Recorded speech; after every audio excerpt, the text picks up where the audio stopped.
À la tête de cette petite armée, cet homme, l'un des 3 fondateurs du site.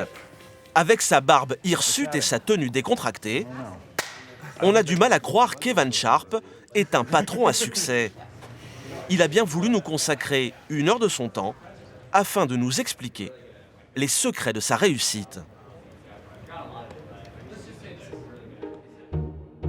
Il y a 6 ans, alors étudiant à New York, il rencontre ses 2 futurs coéquipiers, Ben Silverman et Paul Sciarra. Tous 3 férus de collections en tout genre, les 3 copains s'amusent à créer un petit site internet qui permettait de partager leur passion entre amis, l'ébauche de Pinterest. Mais ce n'est qu'un simple passe-temps.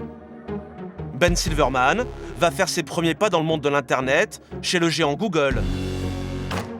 Evan, son diplôme d'architecte en poche, va rejoindre la Silicon Valley. Il vient d'être embauché dans une jeune entreprise très prometteuse, Facebook. Chacun de leur côté, ils apprendront les rouages des géants des réseaux sociaux avant de se lancer dans l'aventure. J'étais chargé de dessiner l'interface du site. À l'époque, la boîte était plus petite, il y avait moins d'utilisateurs. Je m'occupais de construire des profils, des gadgets. J'ai appris beaucoup de choses sur comment diriger une compagnie, comment faire lorsqu'elle grandit. Et aujourd'hui, je sais ce qu'il faut faire ou ne pas faire lorsqu'on touche un très grand nombre d'utilisateurs. Evan va démissionner pour rejoindre ses 2 amis et fonder Pinterest. Il marche maintenant dans les traces de son ancien patron, Mark Zuckerberg. On pense vraiment qu'un jour, on sera capable de convaincre des milliards d'utilisateurs et qu'on leur permettra d'améliorer leur style de vie. C'est vraiment la mission de notre entreprise.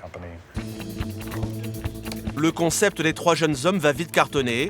En à peine 4 ans, Pinterest est devenu le 3e réseau social le plus fréquenté aux États-Unis. Du coup, les investisseurs se bousculent et ont injecté dans l'entreprise près de 4 milliards de dollars. Et pourtant, le site ne fait pas un seul dollar de bénéfice. Sa richesse, ce sont les 60 millions d'utilisateurs du site dans le monde. Mais un petit nouveau vient de faire son apparition dans l'open space. Sagement assis sur son canapé, c'est à peine si on le remarque. Et pourtant, Steve a une mission capitale, faire gagner de l'argent à son employeur. Il est ce qu'on appelle un monétiseur. Celui que les startups du web embauchent pour transformer leurs abonnés en billets verts. Et notre monétiseur a vite cerné tout le potentiel du site qu'il emploie. LinkedIn, Facebook et Twitter ne servent qu'à connecter des gens entre eux. LinkedIn, c'est pour le travail, Facebook pour les amis. Avec Pinterest, les gens se connectent à des produits, des choses qu'ils ont, qu'ils veulent, qu'ils aiment.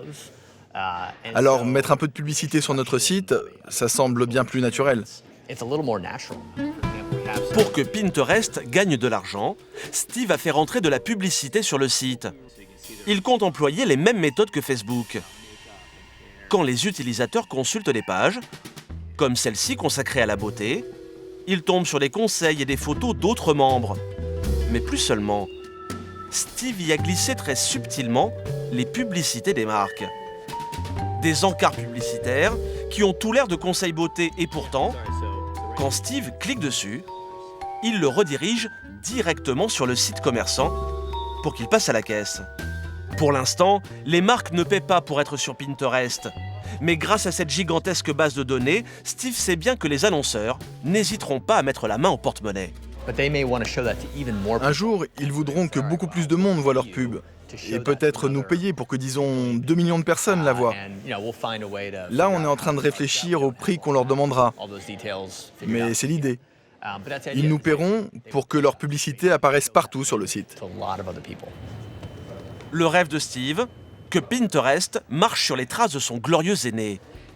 L'an passé, Facebook a empoché près de 8 milliards de dollars grâce aux annonceurs. En moins de 10 ans, bon nombre d'entrepreneurs de la Silicon Valley, âgés d'à peine 30 ans, sont devenus les rois des réseaux sociaux, connus dans le monde entier. Grâce à leur concept, ils empochent des millions de dollars Un business qui cartonne et fait rêver outre-Atlantique.